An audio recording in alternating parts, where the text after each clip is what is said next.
Good morning. मैं जितेंद्र जहांगीर आपके अपने YouTube channel English with Jitendra अब आपका स्वागत करता हूं। जैसा कि आपको पता है मैंने आपके लिए फ्री प्रैक्टिस बैच चला रखा है, तो आज उसी फ्री प्रैक्टिस बैच की सीरीज़ में मैं आपके साथ डिस्कस करूंगा प्रोनाउन की लेवल 2 की कुछ एरर्स जो बची हुई थी। तो ये कुछ नो एरर्स है वो बची हुई है, ये डिस्कस कर देता हूँ आपके साथ में। ये थोड़ी सी अच्छी एरर है, समझने की कोशिश करना, थोड़ी सी समझ के करने वाली एरर है, ठीक है। थोड़ा समझ लगानी पड़ेगी तब जाके एरर्स होगी, ऐसी कुछ एरर्स है।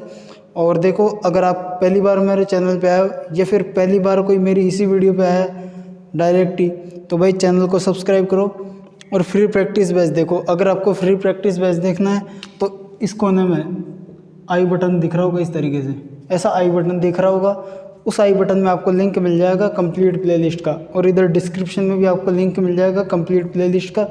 आप जाके देखो आराम से, फ्री प्रैक्टिस बैच देखो कंप्लीट। और अगर अच्छा लगे तो अपने दोस्तों के साथ, अपने भाई बहनों के साथ जो भी तैयारी कर रहे हैं कंपटीशन की, या फिर जिनके इंग्लिश आती है कंपटीशन में, उनके साथ शेयर करो ताकि वो भी अपना स्कोर इम्प्रूव कर सके, एरर डिटेक्शन पार्ट को इम्प्रूव कर सके, ठीक है, और अपने कॉन्सेप्ट्स को थोड़ा सा और सॉलिड कर सके। तो देखो, ये कुछ एरर्स है, ये डिस्कस करूँगा मैं आपके साथ, लेकिन पहले मैं थोड़ा सा साइड में होता हूँ, आपको थोड़ा सा टाइम देता हूँ। आप अपना पॉज करके वीडियो को और टाइम लगाओ थोड़ा सा, और इन एरर्स को करने की कोशिश करो। उसके बाद फिर मैं आपके साथ डिस्कस करता हूँ, अपने लॉजिक्स बताता हूँ, आप अपने लॉजिक्स देखो आपकी क्या लॉजिक्स थे। उसके बाद फिर मैं अपने लॉजिक्स बताता हूँ, ठीक है भाई। तो करो, देखिए एक बार मैं करता हूँ, मैं साइड होता हूँ, करो एक बार, देखिए करने की कोशिश करो।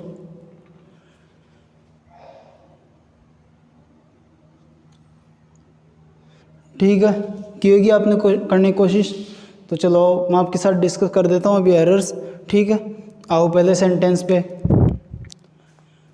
Last summer he went to his uncle's village and enjoyed very much. इसमें क्या गलती है? देखो, इसमें गलती है ये, एंजॉयड के बाद में आएगा हिमसेल्फ, एंजॉयड के बाद में आएगा हिमसेल्फ। क्यों? समझने की कोशिश करना एक बार।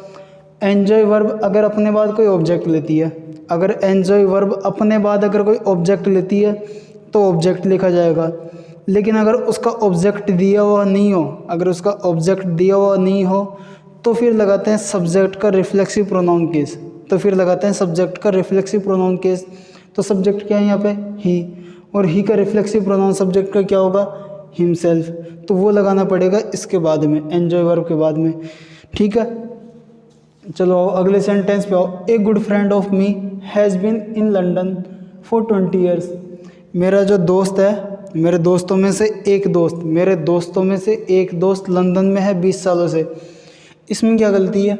इसमें गलती है ये, मी की जगह आएगा माइन। इसमें गलती है ये, मी की जगह लगाना पड़ेगा हमें माइन। क्यों? समझने की कोशिश करना। ये क्या कहना चाह रहा है?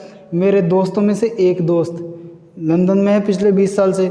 अब मुझे बताओ, बहुत ज़्यादा दोस्त होंगे तभी तो एक दोस्त की बात करेगा, काफ़ी सारे दोस्त होंगे तभी तो एक दोस्त की बात करेगा, उस दोस्त की बात करेगा जो लंदन में है, कि मेरे दोस्तों में से एक दोस्त लंदन में है। तो अब देखो, रूल रट्टे के हिसाब से तो ये है कि ए friend of, one of, each of, either of, ठीक है, नीदर ऑफ, नन ऑफ, इनके बाद में आता है प्लूरल नाउन। उसके प्लूरल नाउन आता है या फिर प्लूरल प्रोनाउन आता है, ये होता है रूल रट्टे से। तो लेकिन इसका थोड़ा सा लॉजिक जानने की कोशिश करते हैं, लॉजिक जानते हैं। ये होगा कुछ इस तरीके से कि ए good friend of my friends, A good friend of my friends, मेरे दोस्तों में से एक दोस्त, ठीक है, मेरे दोस्तों में से एक दोस्त, ठीक है। इसके बहुत सारे दोस्त होंगे तभी एक दोस्त की बात करेगा, तो ये प्लूरल लगा दिया माई फ्रेंड्स। अब लेकिन देखो, एक दिक्कत आती है सामने कि फ्रेंड वर्ड बार बार रिपीट हो रहा है, फ्रेंड वर्ड हो रहा है रिपीट। अब जब कोई नाउन रिपीट हो रहा हो, जब भी कोई नाउन रिपीट हो रहा हो, तो उस नाउन की रिपीटेशन को ख़त्म करने के लिए वर्ड लगाया जाता है प्रोनाउन। तो अब इसको क्या लिख देंगे हम? इसको लिख देंगे माइन, इसकी जगह लिख देंगे माइन। तो ये इसको सब्स्टिट्यूट कर देगा और इसकी जगह ये लगा देंगे, तो यही मीनिंग कन्वे कर देगा ये माइन। तो मी को उठा के लगाना पड़ेगा हमें माइन, ठीक है भाई। आई बात समझ में? अब देखो, एक चीज़ मैं आपको बता दूं, ये है ऑफ का कॉन्सेप्ट, मैंने बताया आपको ऑफ का कॉन्सेप्ट, ये वास्तव में तो ऑफ का कॉन्सेप्ट है। अब देखो, ऑफ का कॉन्सेप्ट शायद आपने पढ़ा होगा, नहीं होगा, अब अगर आपको समझना है ऑफ का कॉन्सेप्ट अच्छे से समझना है इस चीज़ को कि ए फ्रेंड ऑफ, ईच ऑफ, इधर ऑफ, नीदर ऑफ, इनके बाद में प्लूरल नाउन क्यों आता है, आगे सिंगुलर वर्ब क्यों आती है, तो मैंने डिटेल में समझा रखा है, अच्छे से अलग से वीडियो बना रखी है इस चीज़ पे। तो आप आराम से जाके वीडियो देखो, वही आई बटन दिख रहा होगा इस कोने में, उसमें जाके आपको लिंक मिल जाएगा वीडियो का, और डिस्क्रिप्शन में भी आपको लिंक मिल जाएगा। ठीक है भाई, आप जाके देखो आराम से। ठीक है, अब आओ अगले पे। अगर आपको ये समझ में नहीं आया, वो वीडियो नहीं देखनी, आप इसी से काम चलाना चाहते हो और समझ नहीं आया इससे, तो रिपीट करके देख लो भाई। ठीक है, आओ अगले सेंटेंस पे। It was me who telephoned the fire service. इसमें क्या गलती है, इसमें गलती है ये, मी की जगह आएगा आई, इसमें मी की जगह आएगा आई। क्यों, समझने की कोशिश करना। इसमें जो इट है ना, इसमें जो इट है ये इंट्रोडक्टरी सब्जेक्ट है, और ये है लिंकिंग वर्ब, और ये है real subject. It introductory subject है, वो जो लिंकिंग वर्ब है, और आई है रियल सब्जेक्ट। और जब रियल सब्जेक्ट आई है यानी कि सब्जेक्ट है, तो उसको सब्जेक्टिव केस में लिखो, उसको लिखो सब्जेक्टिव केस में। ऑब्जेक्टिव केस में उसको लिखना गलत हो जाएगा, इसलिए ठीक है उसको मी को लिखना पड़ेगा हमें आई बात समझ में। आओ अगले सेंटेंस पे। His efforts will bring him more success than your. उसके जो एफर्ट्स है उसको और भी सक्सेस लाएंगे बजाय तुम्हारे एफर्ट्स के। इसमें क्या गलती है, इसमें गलती है ये योर्स। अब देखो एक चीज़ समझना, कंपैरिजन होता है हमेशा दो सेम चीज़ों के बीच में, कंपैरिजन होता है हमेशा दो सेम चीज़ों के बीच में। यह कंपैरिजन किस किस के बीच में हो रहा है, एक तो उसके एफर्ट्स के बीच में, उसके एफर्ट्स का इसके एफर्ट्स से, उसके एफर्ट्स का इसके एफर्ट्स से कंपैरिजन हो रहा है। तो यहाँ एफर्ट्स को मेंशन करना पड़ेगा, योर, देखो शायद इधर दिखेगा नहीं मेरे हिसाब से, योर एफर्ट्स। ठीक है, योर एफर्ट्स, इसको मेंशन करना पड़ेगा। अब फिर वही एफर्ट वर्ड रिपीट हो गया, एफर्ट वर्ड रिपीट हो गया। अब वही एफर्ट वर्ड की रिपीटेशन भी खत्म हो और वही मीनिंग कन्वे भी हो जाए, ऐसा वर्ड लगा देंगे। तो इसकी जगह क्या वर्ड लगाएंगे, योर्स। इसकी जगह क्या लगाएंगे, योर्स। ठीक है, योर की जगह आएगा योर्स। ठीक है, इससे ये मीनिंग कन्वे हो जाएगा, दोनों के एफर्ट्स के बीच में कंपैरिजन हो जाएगा। आई बात समझ में। अब आओ अगले सेंटेंस पे। हिज एफर्ट्स, सॉरी, यू से it is your problem but I से इट इज़ माई ऑल्सो। तुम तो कहते हो कि ये तुम्हारी प्रॉब्लम है, बल्कि ये मेरी भी प्रॉब्लम है। तुम तो कहते हो कि ये तुम्हारी प्रॉब्लम है, लेकिन ये मेरी भी प्रॉब्लम है। क्या बात हो रही है, ये तुम्हारी प्रॉब्लम है बल्कि ये मेरी भी प्रॉब्लम है। प्रॉब्लम के बीच में कंपैरिजन हो रहा है। ठीक है, माई प्रॉब्लम ऑल्सो, वही माई प्रॉब्लम। ठीक है, तो इसको सब्स्टिट्यूट करके क्या करेंगे, इसकी जगह माइन लिख देंगे, इसकी जगह लिख देंगे माई को उठा के माइन, कि तुम तो कहते हो कि ये तुम्हारी प्रॉब्लम है, बल्कि मैं कहता हूँ ये मेरी भी प्रॉब्लम है। ठीक है, तो माइन लिख देंगे, वही मीनिंग कन्वे कर देगा। ठीक है, अब आओ अगले सेंटेंस पे। He does not write as fast as me. इसमें क्या गलती है, इसमें गलती है ये, मी की जगह आएगा आई, मी की जगह आएगा आई। क्यों, हमेशा कंपैरिजन होता है सेम चीज़ों के बीच में, या तो सब्जेक्ट के बीच में, या फिर ऑब्जेक्ट के बीच में। अब देखो यहाँ हमने लगा रखा था पहले तो ऑब्जेक्टिव केस में। अब मुझे ये बताओ, क्या यहाँ ऑब्जेक्ट है, क्या ऑब्जेक्ट है क्या कोई, यहाँ पे ऑब्जेक्ट नहीं है, तो ऑब्जेक्ट से तो कंपैरिजन हो रहा नहीं है। अब कंपैरिजन होगा किससे, सब्जेक्ट से, इससे कंपैरिजन होगा, सॉरी इससे ही से, सब्जेक्ट से कंपैरिजन होगा तो सब्जेक्ट का सब्जेक्ट से ही कंपैरिजन होगा, तो सब्जेक्टिव केस लगाना पड़ेगा। मी का सब्जेक्टिव केस लगाया हमने आई, इस कारण से लगाया हमने मी का सब्जेक्टिव केस आई। अगले सेंटेंस पे आओ। Each of these books has this topic mentioned in its opening chapter. देखो मैं एरर तो कुछ और बनाना चाह रहा था इस सेंटेंस में, क्या दूसरी बार वीडियो शूट कर रहा हूँ ये, तो मैं एरर तो ये बताना चाह रहा था। देखो एरर तो ये थी, एरर तो कुछ इस तरीके से आई थी। अब देखो इसको, अब पढ़ो इसको। Each of this books has this topic mentioned in their opening chapter. इसमें क्या गलती है, इसमें गलती है ये, दियर की जगह आएगा इट्स, दियर की जगह आएगा इट्स। अब देखो कईयों को ऐसा लग रहा होगा कि सर यहाँ हिज क्यों नहीं आएगा। अधिकतर का जवाब भी ये होगा, 50-60% स्टूडेंट्स का जवाब भी ये होगा कि हिज क्यों नहीं आएगा। तो भाई हिज नहीं आएगा। ठीक है, कई तो हिज लगा रहे होंगे लेकिन हिज नहीं आएगा। क्यों, देखो उनके हिसाब से हिज क्यों आ रहा है, पहले तो मैं समझाता हूँ।